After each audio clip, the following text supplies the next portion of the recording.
Halo adik-adik, jumpa lagi di channel Five and Chemistry. Di video kali ini saya mau bahas banyak soal ya, 20 soal tentang teori atom ataupun perkembangan teori atom dan juga tentang struktur atom. Materi kimia kelas 10 semester 1. Nah, gimana soal-soal, gimana penyelesaian ataupun pembahasannya? Yuk langsung kita mulai. Oke, langsung aja ya. Ini soal nomor 1 dan nomor 2. Kita ke soal nomor 1 dulu. Nah, ini perhatikan gambar teori atom berikut.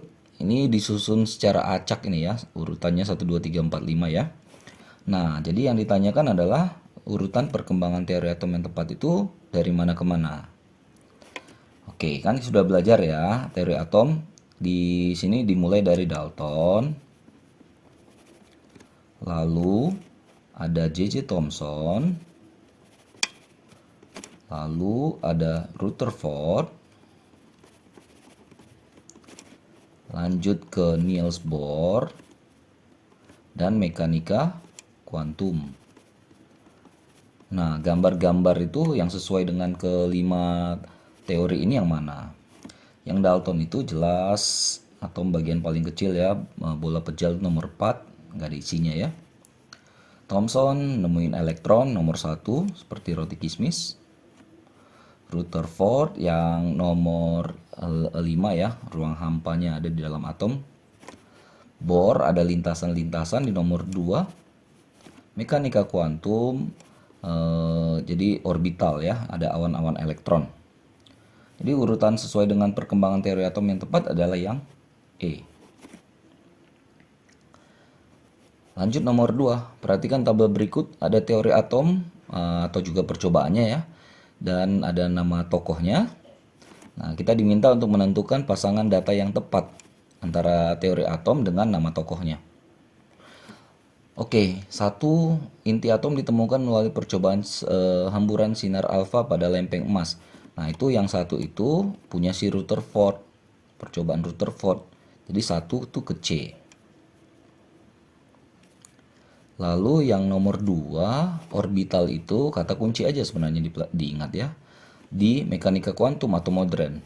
Jadi di E. Oh, ini benar nih yang B.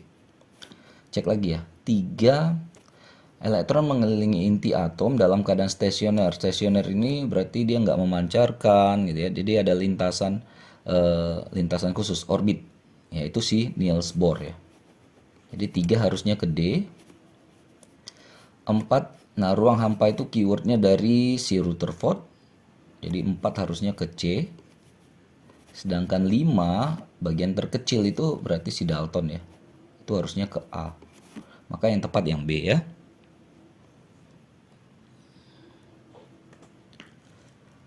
Lanjut 3. Ini ada gambar percobaan teori atom ya.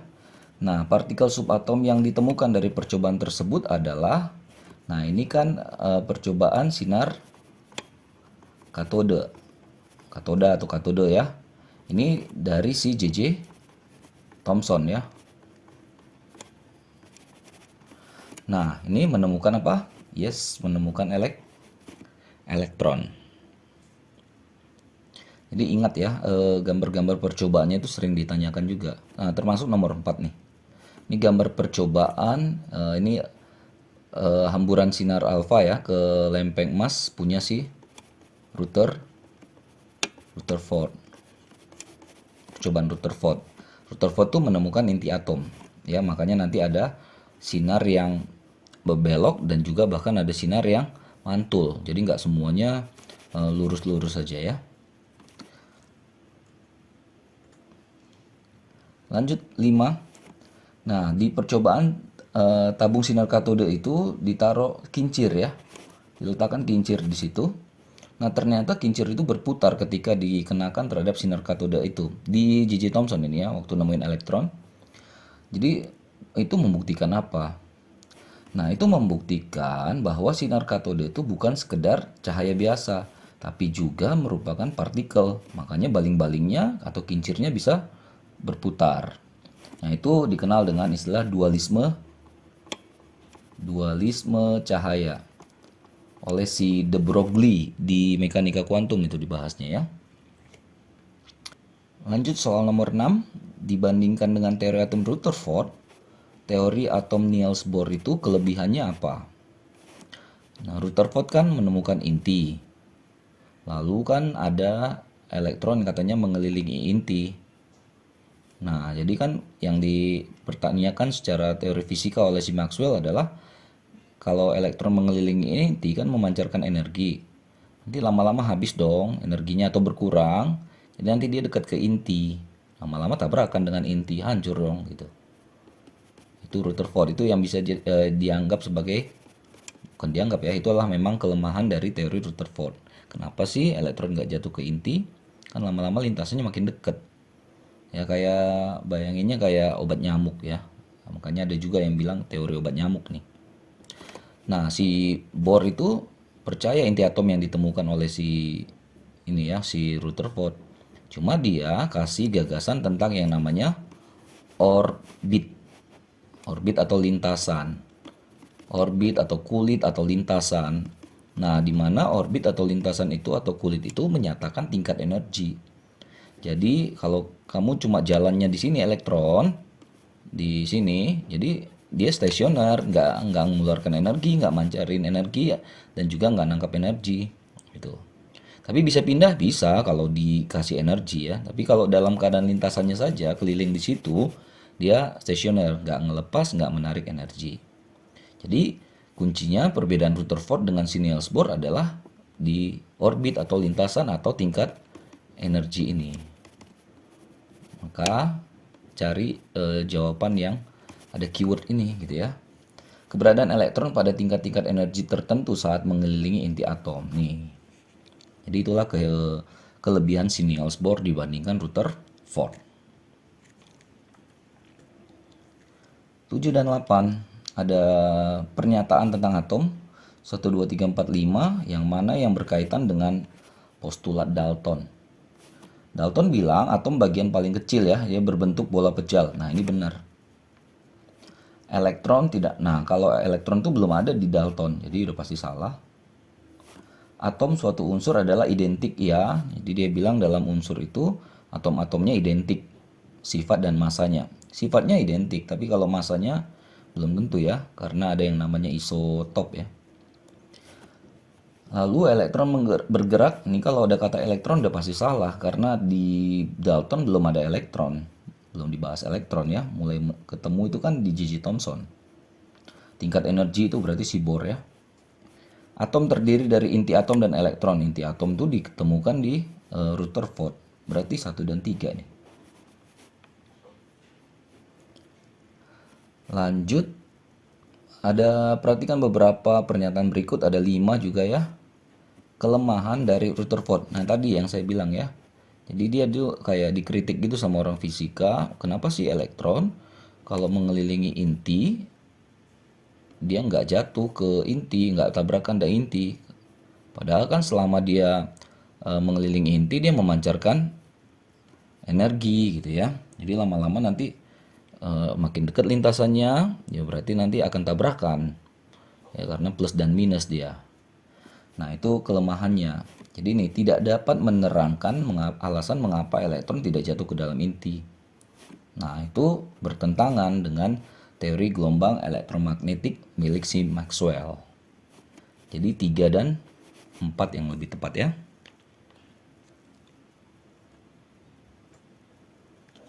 Oke, pernyataan berikut yang tidak, hati-hati nih di garis bawahnya ya, tidak sesuai dengan teori atom Niels Bohr. Elektron bergerak mengitari inti pada lintasannya yang disebut orbit. Iya ya, bisa disebut dengan lintasan, bisa disebut orbit, bisa disebut kulit. Itu menyatakan tingkat energi. Ini benar. Elektron dapat berpindah dari kulit K ke M dengan menyerap energi. Kalau ada inti, misalnya ini kulit K, L, M. K, L, M.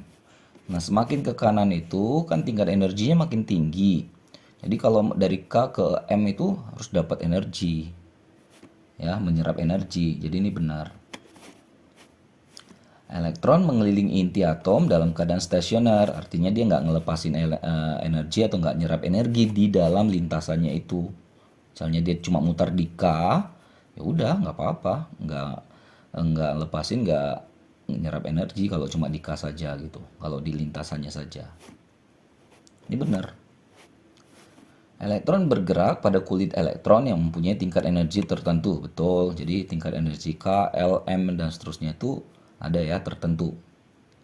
Semakin luar kulit elektron, semakin tinggi tingkat energinya. Ya, ini benar ya. Tingkat energi ke luar itu makin tinggi. Energi makin tinggi. Lalu setiap kulit elektron dapat ditempati elektron dengan jumlah bebas selama elektron tidak tertarik ke inti. Ini nih kata bebas ini yang salah ya. Jadi kan kalau di kulit K itu dia harus mengikuti 2N kuadrat kan polanya. N itu jumlah kulit, jadi karena K kulit 1 berarti 2 kali 1 kuadrat, 2 elektron yang boleh maksimal di K. Di L 8 elektron dan seterusnya. Ya, jadi kata bebas ini yang membuat pernyataan E salah. Karena yang ditanya itu tidak sesuai ya. Lanjut satu lagi tentang soal teori atom ya. Nanti kita ke struktur atom. Di antara pernyataan di bawah ini yang sesuai dengan J.J. Thomson teorinya. Yang nemuin elektron ya. Atom bagian terkecil dari materi. Ini si Dalton ya. Reaksi penggabungan atom-atom dalam perbandingan yang sederhana. Ini juga Dalton. Elektron saya tulis aja deh. Dalton. Elektron mengelilingi inti atom melalui lintasan. Nah, tingkat energi itu keywordnya si Bohr. Dalam atom terdapat orbital di mana kemungkinan elektron dapat ditemukan. Nah, ini mekanika kuantum ya. Jadi orbital itu di mekanika kuantum. Dalam atom terdapat elektron yang tersebar merata ke seluruh permukaan atom. Nah, ini yang lebih tepat ya. Jadi kan dikenal dengan teori roti kismis katanya ya.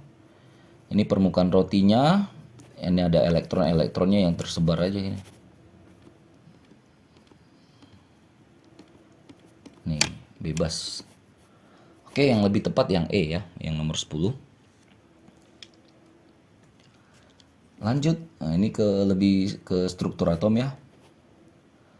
Suatu isotop Fe2656. Pernyataan di bawah ini yang tepat. Tentang proton, elektron, neutron ya. Proton itu angka yang bawah 26. Elektronnya juga 26 karena ini adalah atom. Jadi kalau atom, proton sama dengan elektron. Kecuali ion ya, berbeda nanti jumlah elektronnya. Neutron atas kurang bawah 56 kurang 26 30. Jadi kita tinggal cocokkan 26 proton di dalam inti. Oh ya, benar ya. Jadi di dalam inti ada 2 partikel, yaitu proton dan neutron. Elektron kan di luar inti, di kulit dia mengitari ya. Berarti yang A ini yang tepat. Ada sebanyak 26 elektron di dalam inti. Nah, elektron bukan di dalam, di luar. Ada 30 neutron di luar inti. Salah, harusnya di dalam. Massa isotop 82. Enggak, massa itu yang di atas kan, 56. Elektron tambah proton, berarti elektronnya tadi berapa? 26 tambah 26, harusnya 52. Oke, pas yang A ya.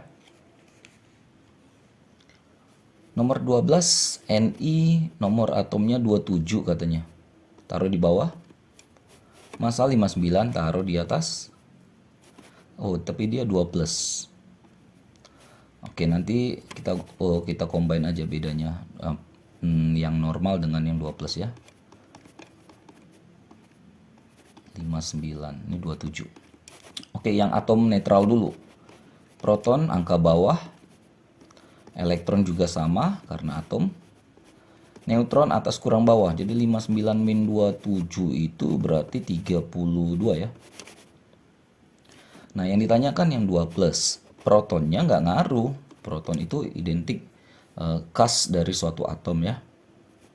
Nah, elektron ini, 2+ ini artinya dia buang 2 buah elektron. 25. Neutron juga nggak ngaruh, tetap sama dengan yang atom netralnya. Udah, jadi 27, 25, 32. Mana dia? 27, 25, 32. Yang B. Hati-hati ya kalau dia dalam ion ya. Kalau dia plus elektronnya berkurang. Kalau dia muatan negatif elektronnya bertambah. Unsur X punya 10 proton. Tulis dulu deh. X punya 10 proton. 12 neutron. Ingat, massa adalah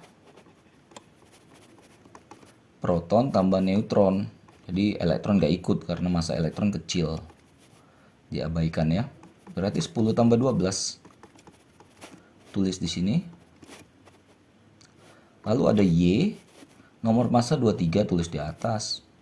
Nomor atom 11. Oke, ini pasangan ini tergolong apa ini? Gitu ya. Nah, kita perhatikan ini massa nggak ada yang sama. Nomor proton nggak ada yang sama. Tapi neutronnya 22 kurang 10 kan 12. 23 kurang 11 kan 12. Berarti neutronnya sama. Maka pasangan ini isoton. Oke, isoton neutronnya sama ya dari atom-atom yang berbeda. Pasangan yang berikut yang merupakan isoelektron. Jadi elektronnya sama. Ya tinggal kita cek aja satu-satu. Yang A, jelas F-nya sama dengan 9 elektronnya. Lalu Na, hati-hati kalau plus ya, berarti 11 min 1 karena plus 1 muatannya. 10. Nggak sama. Bukan isoelektron. Yang B, Na-nya 11 min 1, 10. Na plus deh ya. Lalu si F min 9, tapi min 1 kan berarti plus 1, 10. Ya ini sama nih, berarti yang B ya. Cek aja lah yang C. Neon 10 elektronnya yang di bawah. Ca 20, wah beda. Yang D Ca20. Yang K itu kan walaupun dia K plus tapi neutronnya nggak ngaruh ya. 39 kurang 19 itu 20. Ini yang ditanya elektron ya. Elektronnya ini 19. Min 1. 18. Plus itu berkurang 1 ya. Plus 1 berkurang 1. Jadi ini nggak sama 20 dengan 18. Ini N-nya 7 elektronnya, karbonnya 6. Udah nggak sama juga. Jadi benar yang sama itu hanya yang B. Isoelektron. Elektronnya sama jumlahnya. Oke, lanjut ke soal nomor 15. Suatu ion X bermuatan negatif 2. X negatif 2. Punya nomor massa 16 dan elektron sama dengan 10. Maka salah satu isotop atom, hati-hati ya, dikasih tahu ion, ditanya atomnya. Dapat dilambangkan sebagai yang mana nih ya? Oke, tadi saya ulangin, X katanya ion ya. Ini ion X negatif 2, elektronnya 10. Ingat baik-baik, arti negatif 2 ini artinya dia sudah, ini harus digarisbawahi, menangkap atau menerima atau menyerap 2 elektron. Sudah nangkap 2 elektron, jadi 10. Berarti sebelum nangkap atau masih dalam keadaan atom, elektronnya berapa? Iya, 8. Ingat ya, sebelum nangkap itu dia 8. Atau kalau kita balik, kalau dia atomnya elektron 8, lalu menjadi ion negatif 2, artinya kan 8 tambah 2, 10, pas kan? Nah, jadi harus hati-hati di situ ya. Maka notasi atomnya di sini 8. Bukan 10. Nah, atasnya berapa? Dikasih tahu nih masanya 16. Dapat yang C. Jadi hati-hati ya, keywordnya di sini nih. Kalau negatif 2 itu artinya sudah nangkap 2. Ya, berarti kalau keadaan netralnya ya 2-nya itu coba buang aja lagi. Udah nangkap 2 10, berarti sebelum nangkap 8 dong. Ya gitu konsepnya ya. Kalau plus 2 artinya sudah lepas 2, sudah buang 2. Sebelum buang 2 ya kembalikan 2-nya lagi. Nah, hati-hati dengan kata-katanya ya. Oke, yang C, yang nomor 15, yang nomor 16 isobar. proton beda atau atomnya beda ya. Kalau proton beda pasti atom beda, tapi massa sama. Ini kalau kita lihat massa, ini ada pasangannya nih ya. Ini AB dan E itu udah sepasang. C dan D juga sepasang. Jadi isobar C dan D itu nggak ada opsi ya. Berarti tinggal A, B, E. A dan B ada opsinya. AC 24 dan 25 nggak mungkin. BC 24, 25 tidak. C dan E 24, 25 masanya tidak. D dan E 24, 25, 25, 24. Udah, yang pasti yang A ya. Jadi cari aja yang proton beda, tapi masanya sama. Ini kan A dan B nomor atomnya beda kan. Ini protonnya nih, beda. Lanjut 17, 18, 17-nya. Yang mana yang isotop dari pasangan-pasangan ini? 1, 2, 3, 4, 5 ini. Isotop protonnya sama. Proton tuh lihat yang bawah ya. Tapi massa atau yang atas beda. Udah tinggal lihat nih, yang satu itu 6 dan 6 bawahnya, atasnya beda. Betul, ini isotop. Yang dua bawahnya beda, atasnya sama. Ini isobar. Ya salah ya.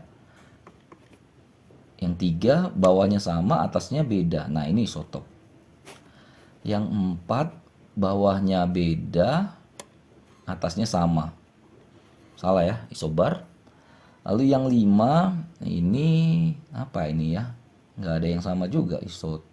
Isoton juga bukan ya. Jadi 1 dan 3 deh. Yang B. 18 isoton. Isoton artinya atom-atom yang berbeda, dia protonnya beda, tapi neutron atau atas kurang bawah itu sama. Massa dikurang nomor atomnya sama. Massa dikurang proton sama. Oke, kita lihat yang A. Neutronnya itu kan 14 kurang 6, 8. 28 kurang 14, berarti 14. Oh, jauh. Neutronnya nggak sama. N-nya 14 kurang 7, 7. 7 kurang 3, 4. Ini salah. 14 kurang 7, 7. 16 kurang 8, 8. Salah juga.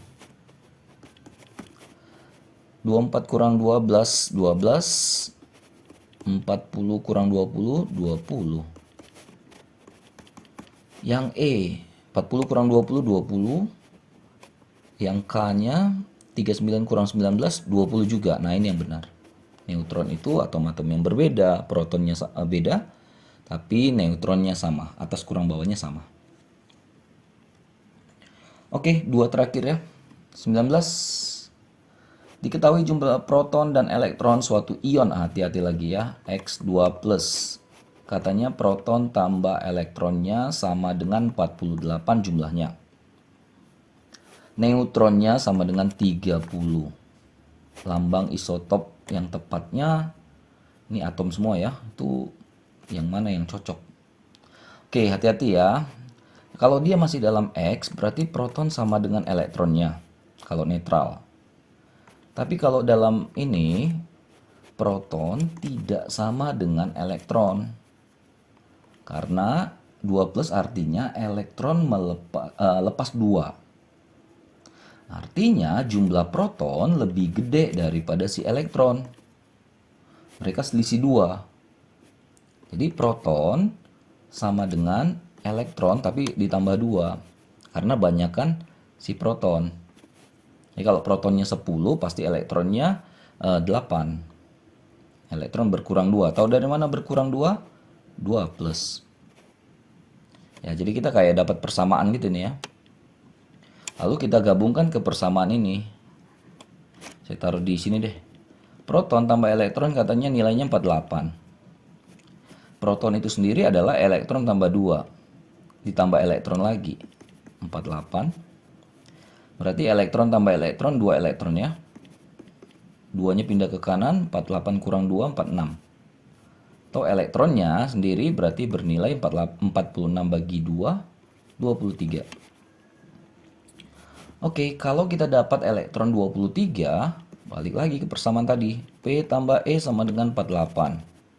Proton tambah 23, elektronnya 48. Protonnya 48 kurang 23, 25. Nah, jadi kita dapat nih angka bawahnya 25. Jadi kalau nggak C ya D. Ya, jadi X 25. Yang atas kan massa. Massa itu proton tambah neutron. Tadi neutron udah ada ya. Jadi massa sama dengan P tambah N. 25 tambah 30, 55. Oke. Ini jawaban yang tepat yang dadu. Last one, terakhir, perbandingan jumlah partikel beberapa atom atau ion adalah sebagai berikut. 1, 2, 3, 4. Perbandingan jumlah partikel yang benar itu yang mana? Oke, kita analyze dulu satunya. Proton N katanya lebih besar dari O2 min. Nah, proton itu Z-nya itu proton ya. Jadi kan N ini protonnya 7, sementara O itu protonnya 8. Berarti kan harusnya tandanya begini ya. Tanda ini salah. Jadi besaran 8 dari 7. Cek yang kedua. Elektron Na+, protonnya 11. Berarti kalau elektronnya berarti si Na+ ini 11 min 1 ya. 10 elektronnya. Kalau si F min ya berarti karena negatif 9 plus 1. 10. Jadi harusnya ini sama. Elektronnya sama. Di sini ada tanda lebih besar, salah ya. Neutron atas kurang bawah. Ya kan ini sama kan? Kalium dengan kalium juga. Jumlah bawah dan atasnya sama. Berarti neutronnya sama. Sama-sama 20. 20 dan 20 kan? Maka harusnya tandanya sama dengan. Ini tanda lebih besar ya, salah. Salah semua ya. Bagaimana dengan nomor 4? Mudah-mudahan ini benar. Ion K plus 19. Hati-hati ya, kalau K plus artinya ngelepas 1. Jadi 19 min 1, 18. Kalau Cl min itu artinya tambah 1. Jadi dari 17 bertambah 1. 18. Nah ini benar nih, elektronnya sama. Oke, berarti pernyataan yang benar hanya nomor 4 saja. Oke, selesai ya pembahasan saya tentang soal-soal teori atom atau perkembangan teori atom dan juga struktur atom. Mudah-mudahan bermanfaat buat kalian yang terutama sedang mempelajari materi ini. Mungkin ada yang mau ulangan tentang ini ya. Dan juga maaf kalau ada kesalahan kekurangan. Oh ya, jangan lupa cek terus, update terus video-video terbaru lainnya di channel 5 Chemistry ini. Sampai jumpa dan bye-bye.